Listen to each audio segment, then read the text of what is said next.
sont persécutés et certains vont donc fuir vers la Palestine. Pourquoi en Palestine et pour israélo-palestinien.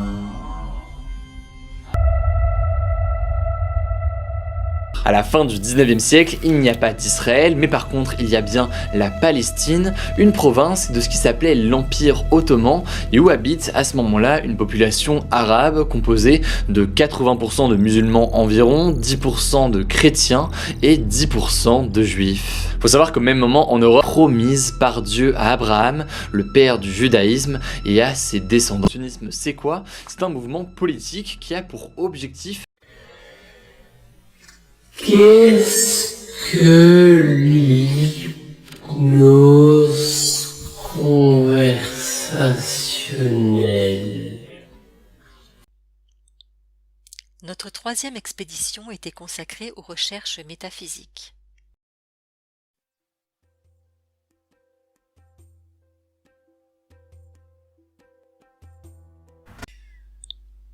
Lecture du livre de Bird T. Spalding.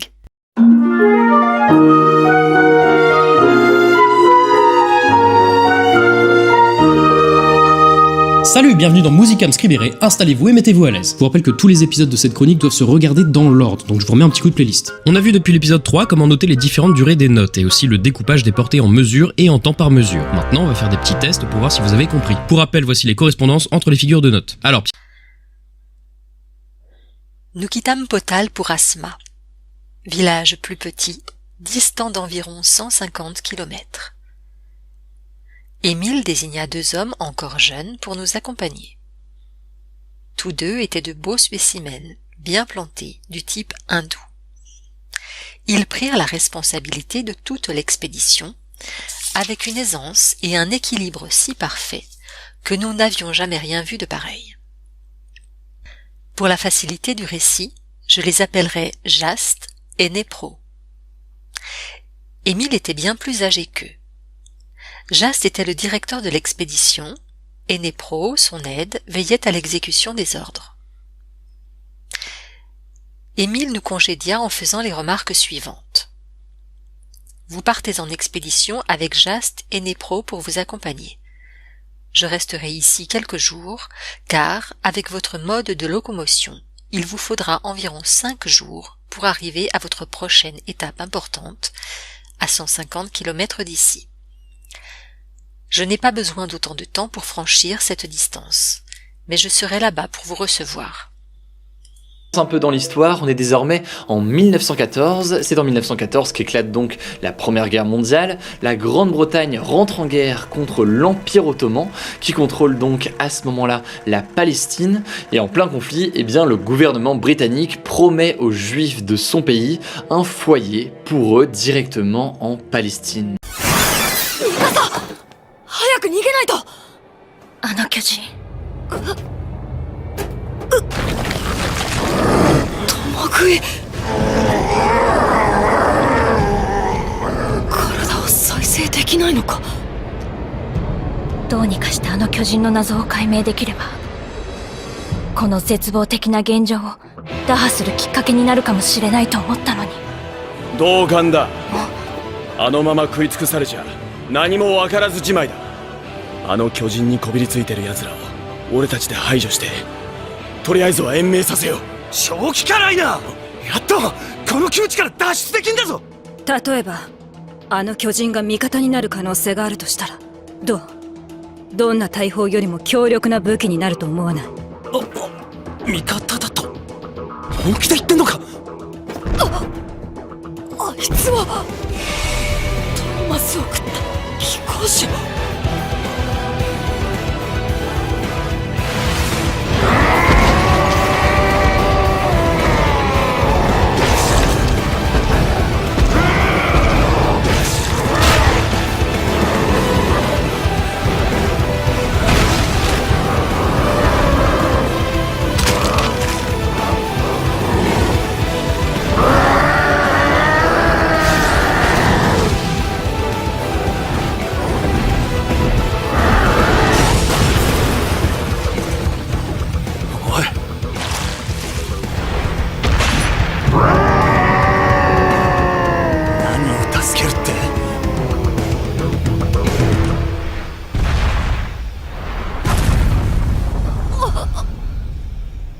すがに力尽きたみてえだな。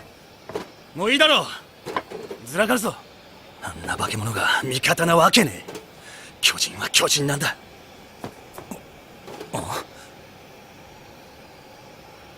なんだよ一体。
エレンだ。切断されたはずの腕と足がある。エレンはあの時巨人に飲み込まれた。あの時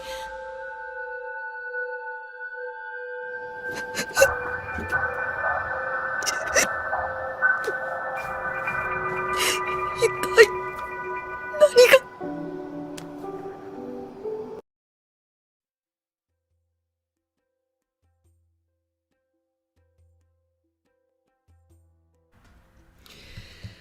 Bonjour les amis, j'espère que vous allez bien. Alors aujourd'hui, on va parler de géomancie, toujours encore.